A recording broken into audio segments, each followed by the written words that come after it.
importantly, encourage you in your work. And to the extent that I can, we'll be bold, we'll be brief, we'll be gone. That's what we used to have to do as infantry officers in briefing, you know, in the back of our mind. Let me just give what I think about a 5-minute, and keep me on time here, because I want to kind of walk out around 12:30. I have to be in Beaumont by 2. Let me just kind of give an overview of where I think we are, okay, where we think we're going. But most importantly, I was sitting here listening to my friend up here, and it ain't never where we want it to be, but I want you to take a deep breath and think about where especially our prison population, the criminal justice system in general, was at when you first elected me in 2010 and sent me in 2011, where it was at in the middle 2000s. And I run into this scenario in other facets too, okay? You've done a lot.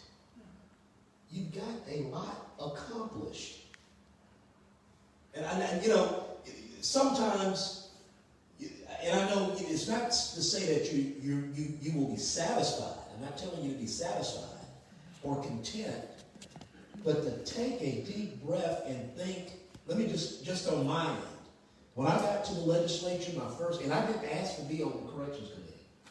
I thought the only reason I was on it because I voted against the speaker. And I said, God really wants me to go to. He really wants me out. He can't put me out. He probably wants me in prison. He can't put me in prison, so he'll put me on the corrections committee. Okay? And if we have time, I'll get into that exchange, my first exchange I had with Chairman Madden.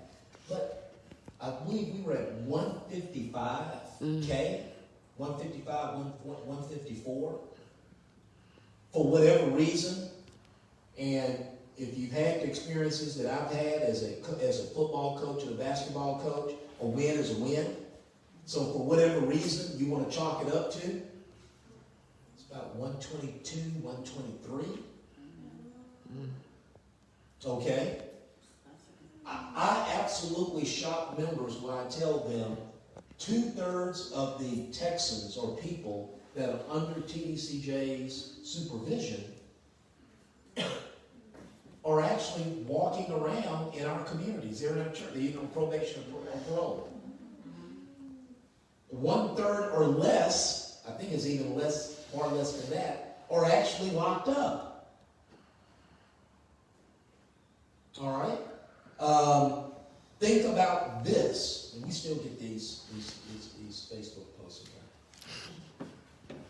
A lot of folks thought it didn't matter, it didn't mean anything. I think it meant a whole lot, the Women's Dignity Bill. Because what that showed was a mind change. That, yes, people are convicted, they're in prison because they have violated some statute that we have, but these are first women. Yeah. I mean, I do believe, as many philosophers have said, you know, you judge a civilization by how we are incorporating, using, valuing women. Okay?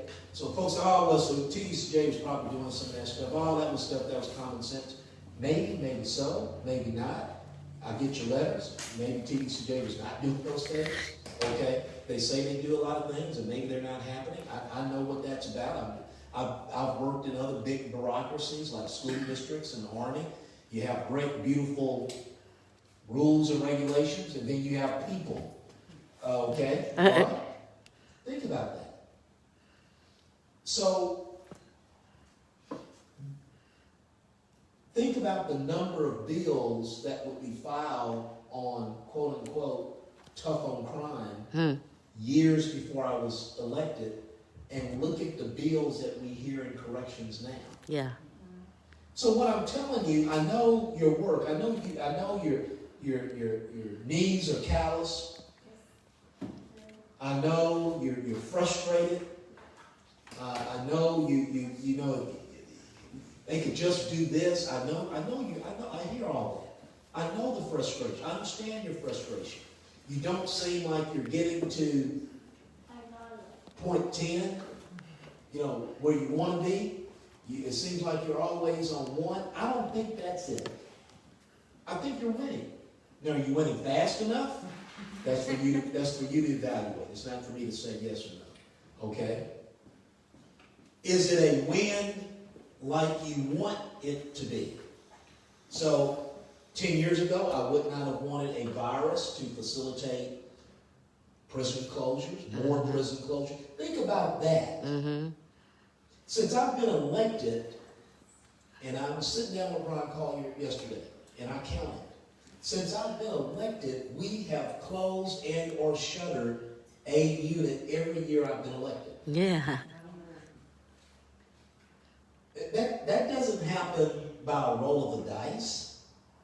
That doesn't happen by licking your finger and throwing it up in the air and see where it's at and see who cares and who doesn't. That's your work.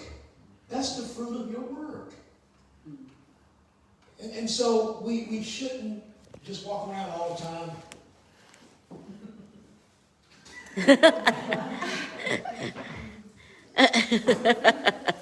I've got some other group of advocates that do that all the time. They win all the time, but at every session, it was the worst session y'all ever had.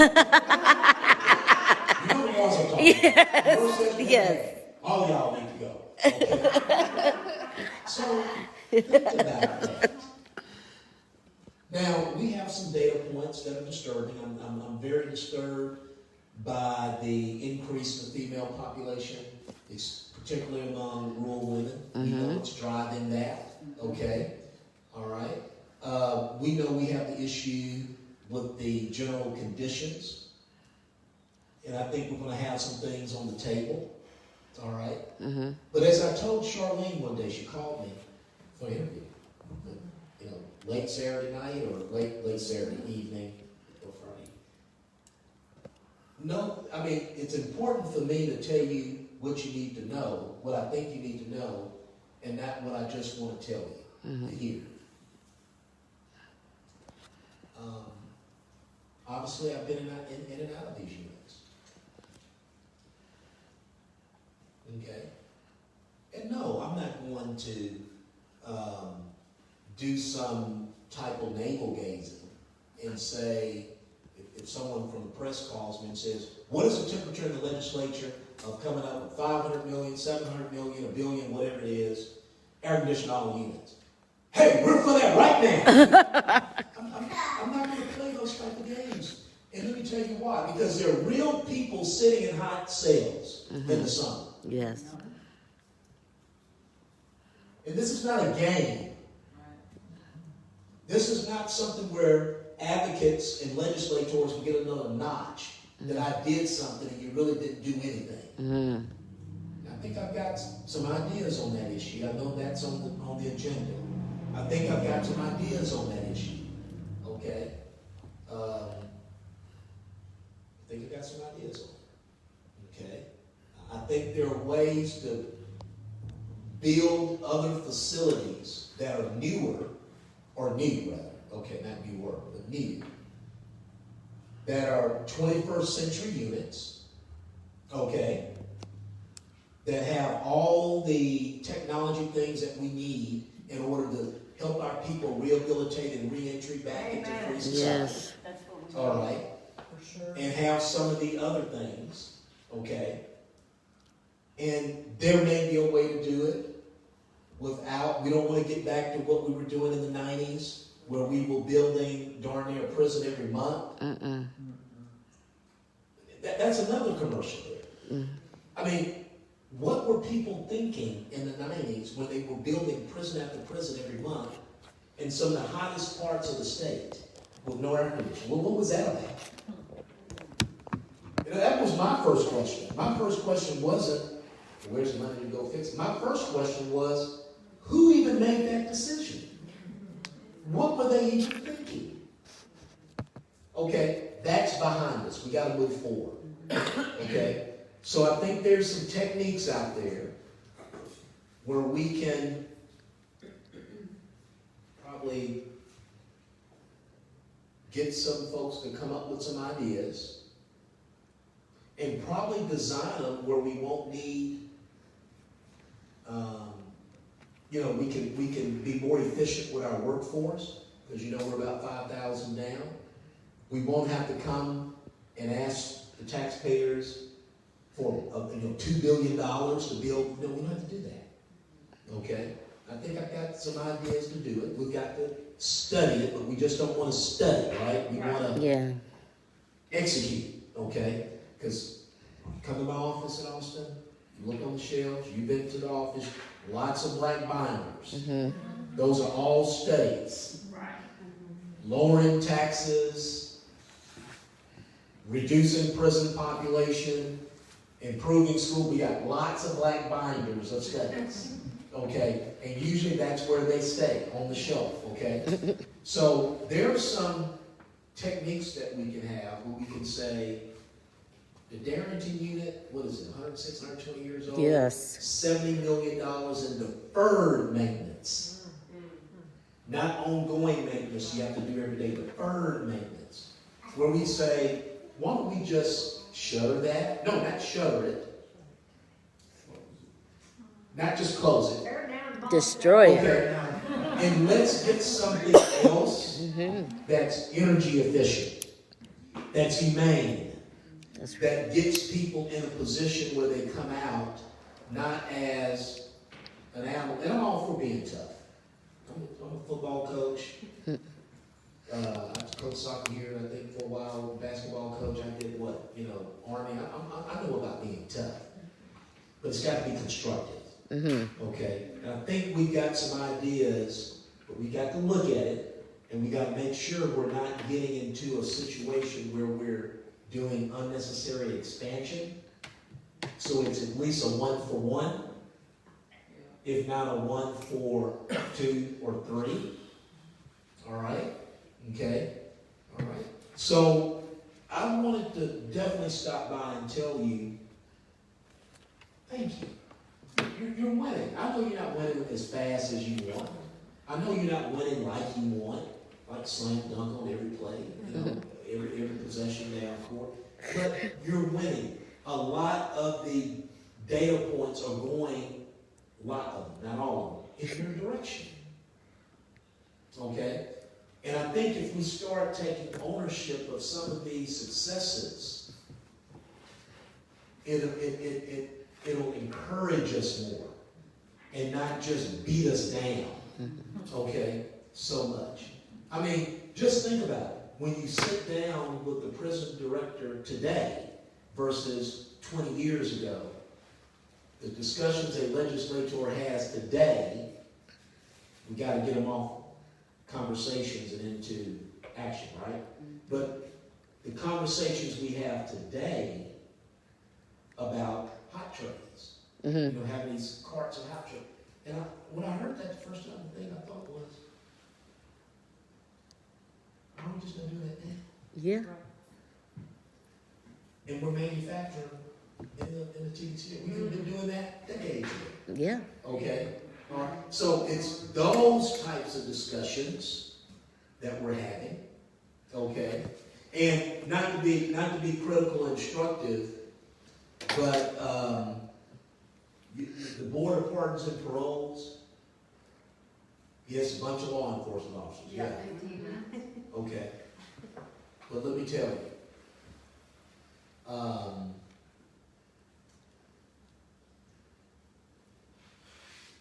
go back and look at their outcomes. Okay? The best parole board member is the guy, gal that was in the mirror this morning. Okay? Just like the best state representative, I'm in this district, but it's in other districts, it's the person who's in the mirror report.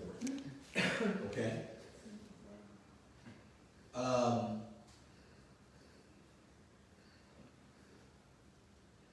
The outcomes of the Board of Pardons and Parole, some of the clemency actions and recommendations, you never see those. And let me tell you why you never see them. Because they never get approved. So, Are they sending as many as I would send or you would send? Probably not. But I know one during the last 3 months that they sent up. Yeah. And, just what happened. But look, the state representative, let me end this before I start taking questions. If I frustrate you sometime, that's probably good. And this is why. Because it's important for the state representative, I think, that happens to be the chair of corrections, to understand that this is a system. It's a system that goes from your local communities all the way to the prison. The House Committee on Corrections has oversight of the incarceration, rehabilitation, and reentry, and maybe even the death of convicted felons in Texas. That's our committee charge. All right? Nicole Collier, she deals with the criminal jurisprudence. That's coming up with the rules to get people in. And it's good to understand that. But as the state representative, I'll go, as the chairman of corrections, I'll go to a prison and I'll talk with incarcerated justice involved individuals. The next day, I'm probably talking to one of your district attorneys. A day after that, I'm probably talking with a victim that's gotten a parole notification letter. Then I'm passing by in the Walmart and I'm talking to one of your probation chiefs. And then periodically I'm reading letters. So I have to tell folks, I'm like an umpire sometimes. I see all the pitches. Some are strikes, some are balls, some are wild pitches, some are balls.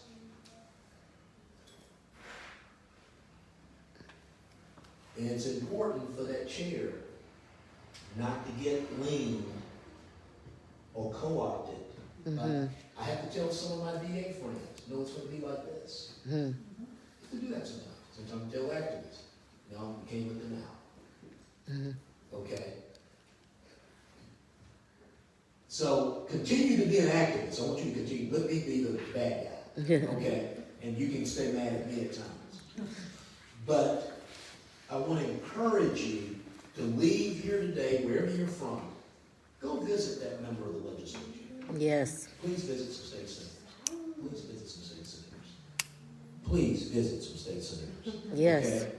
Go visit your, let me tell you also, get them, to the extent that you can, get a relationship with your district attorneys.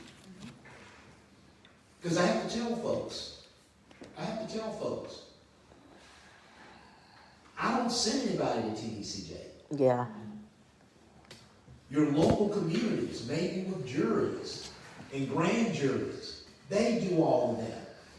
If you can, become economically sustainable, serve on a grand jury. Demand to serve. Usually the district judges, have people that go out and find people. We need you serving on grand juries. Serve on a petty jury when you get the notice. Don't say, Christmas time. Okay? All right? So we can take our activism to other levels, but I want you to be encouraged about what you have done and look at the outcomes, the accomplishments that you've done. I think just phenomenal. Questions and comments? I have a question. Yes, your name is? Mine's Birdie. Birdie? Birdie, yeah. Have you wrote me before? B, is it B-I-R-D-I-E? Or R-T? What? Okay. No, but I haven't. Okay. But I'm involved with a lot of different organizations. I'm sure you're aware of all of them. Just air conditioners. Yeah. Yeah. We love them all. Yeah. We love them all. Because see, activists make my job easy. Yeah. Okay? All right? I mean, what was Martin Luther King? He said, some of the more radical folks made his life easier. Because he goes, okay, who you want to deal with? You want to deal with me or you want to deal with them? Well, you need to cut a deal with me. So keep doing your work. Go ahead, hurry. Well, it's sort of a two-part. Yes. Okay, so the first one is if someone is interested in getting in contact with you or any other representative, I know when I was in college, we did tours and things like that in Austin. What would you recommend that someone do to make it easier for you, but to get the information direct and concise so that it can be ready, so to speak? Okay. I think letters work. Okay. Here's what I think works very, very good. It's one thing when I get a letter, and we read all of them. You know, it's one thing when I get a letter from a mom, and I shouldn't say that because I kind of put moms to the front, anyway, regardless of where they're from. But it's one thing to get a letter. Where are you from? I'm out of Pasadena. Pasadena. Okay, so that is, it's Mary Perez. Mary Perez and Larry, Taylor. Okay. They need to hear from you. yes, thank you. And then your rep needs and senator needs to hear from you. Your folk needs to hear. So that's one thing. Okay. Letters. I think, I understand sometimes it's more efficient to do the, put your name, and hit enter, and, they send something. That's good. But direct personal emails, and I don't know what you do for a living. I actually go into TCJ to perform weddings, and I help families prepare their rehabilitation plans for growth. Thank you for that. And so what I tell people is, when you go to these, go to some of these events that these politicians have, and introduce yourself to them. Try to find out where they're at, what Rotary Club, or what event, and introduce yourself to them. And say, I want to come talk to you. They may first put you on with someone in the office. Take advantage of that. But sometimes we'll say, if I can't talk to him directly, if he can't find time to talk to me, well, I ain't got time to go down there and talk to no 20-year-old intern. Go talk to him. Right. Yeah. Okay? I'm going to tell you how I look at letters. If I get 5 letters, someone say, 5 letters. 5 to 10 letters is a lot on one issue. It means that something needs to be done. Or you need to start. So it's that contact and those engagements. Okay? And get to some of these campaign events. I'm not telling you to become a fat cat contributor, but some of you contribute to campaigns and whatnot. When you contribute, it's just fascinating how people have a certain idea about something, man, and then they go into a boardroom and they have a discussion after a fundraiser, and then all of a sudden their mind changes.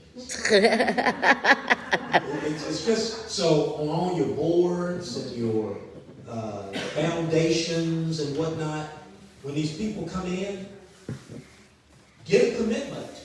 Right. Get a commitment. Yes, that's right. Yeah. Get a commitment. Hey, look, we're glad to support you, Senator, and Representative so-and-so. We're going to be in Austin talking about this. We want you to keep an open mind. We understand people can't make a promise. So it's all of that. Okay? Anyone else? Yes. I do. My question is one, with the pardons and parole, what are the requirements to sit on that board besides being a law enforcer? Well, Who does not really have the experience and knowledge of being a law enforcer? okay, requirements or the board pardons and parole is these are governor appointees. Okay. And so, to that point, Amanda's your name? My name is Cindy, that's where I work. Cindy, okay. Cindy, it's like some of the things that happened during COVID about releases and whatnot. My friend is right back there. We got a mess going on in the country right now. And part of it is people not going by the playbook. So we have a playbook. We have a U.S. Constitution, a state constitution, we have statutes, okay? In the heat of a issue, you're probably not going to see me criticizing someone for following the law. Now, are they probably following it crazy? Maybe so. Okay? So, in the heat of the situation, you're probably not going to see me criticize the governor for appointing certain people to the Board of Pardons and Parole. Because the Constitution and the state statutes give him or her that. That's right. So, this is what I would suggest. And I think you have to have at least one victim on the Board of Pardons and Parole. I think there's a designated person. This is what I would suggest. Advocacy groups band together. Okay? Get you some candidates to recommend. That's why that relationship with your state rep and especially your state senator is important, because they have to approve the appointments, right? Is so important. All right? And so I would say it's not, what is qualified, right? What is qualified, all right? The point is, I would band together and get one good candidate that you could offer up. Same thing with the Texas Board of Criminal Justice. Band together. Find one good person that you can offer up. Yes. And you may not get it, okay? Maybe that person gets appointed to something else, but that makes it easier for them to get appointed eventually to where they want to go. Starts the process. Right. Okay? So it's all of that, but, state rep is not going to get, I'm just saying me, not you.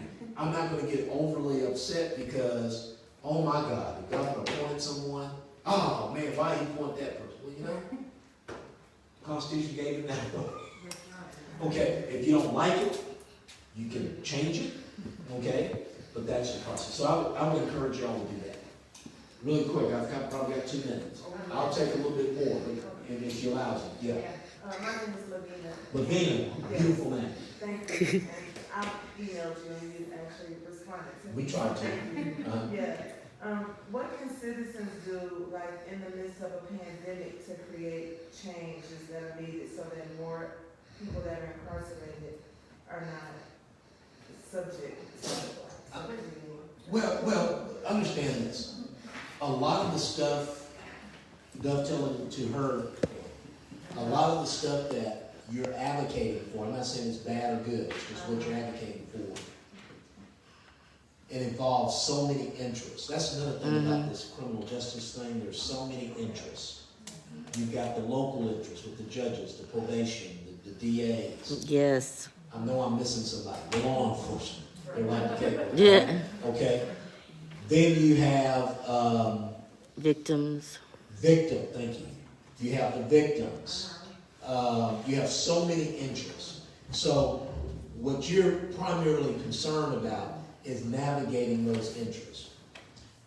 That's probably why, to your frustration, you didn't hear me screaming and hollering. Because I didn't send the people to TDCJ, the governor didn't send the people to TDCJ. So, I mean, I can only go to war with the army I have, not the one I wish I had. Okay? So, I think you're winning. We didn't need it to be I know that's crazy, that's what I'm saying. Yeah, I mean, I think we were on the way to getting down to maybe in the mid 130s, because I think when I left session we were around 140. I think by the time I went back, we could have been in the mid 130s, especially if we would have kept the economy strong or lower. I was hoping for a virus okay, to get us down to 120. Right. But I think if I was in the advocacy,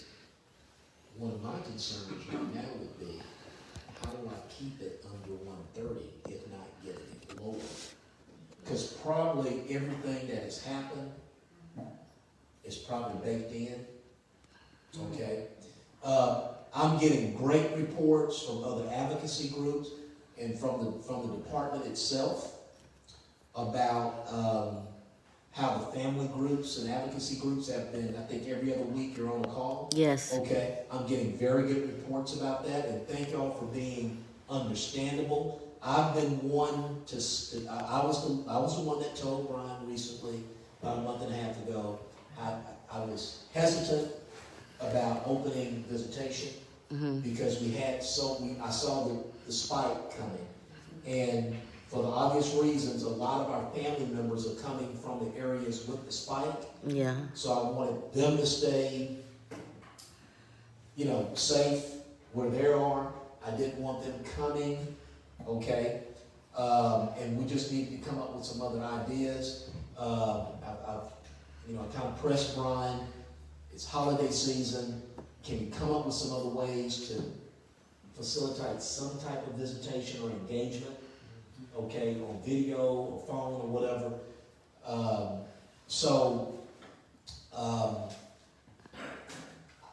One thing, if I was advocacy, I would be saying, going into session, what do we do to keep it where it's at or lower? Okay. Keep sending us letters, because usually when I get a letter, I evaluate it. Okay. Sometimes I pick up Brian and say, this is weird. Sometimes I tell Roy Ellens in the committee office, send this over to Jason Clark, we need to look at it. Definitely if it's something medical, we definitely send that straight up, okay?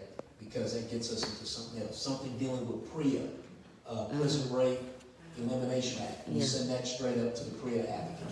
So what I would say is, continue to talk with us, continue to talk with your representatives. Let me one real quick. Start a constructive discussion with the board members. Yes. Let me tell you something. They're board members, they have a professional life, and so they're not like me, running around, campaigning, at barbecues and all of that, right? You've got a board, I think, that wants to hear more from you. I think you've got a board that wants to be more aggressive in a constructive way. Maybe you can reach out to them. I think you've got some new members, and you probably know the ones I'm talking about. They want to ask a few questions. So what I've learned in politics is you want to empower people, give them the information. Hey, I like how you asked that question about someone that, when they changed the visitation, the mailing. And I think it was Dave Johnson asked some questions. Everyone's like, yeah, she asked those. Hey, you may want to kind of work her a little bit, right? Hey, board member Faith Johnson, who's a former DA, so she has credibility, right? If she's coming up saying something's wrong, well, she ain't soft on crime. It's bad, okay? If she says something wrong, it's bad. If you say it's bad, if you say it's bad, for her to bring it up, it's got to be what? Atrocious. Okay. So you may want to start working her a little bit, right? Hey, I like how you asked that question. Hey, we want to tell you about this and about this. But you've got to empower them and let them know that you appreciate what they're doing. So I would start sending letters to Chairman O'Daniel, Dave Johnson. It was O'Daniel that walked into my office after session and said, within the next 18 months, we're going to move the ombudsman under me.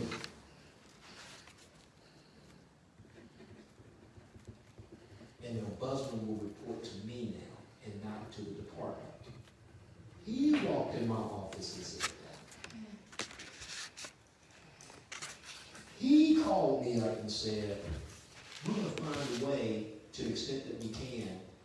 There still may be some Johnny Sacks, but we're going to find a way to regularly get hot meals if we've got to shut down again.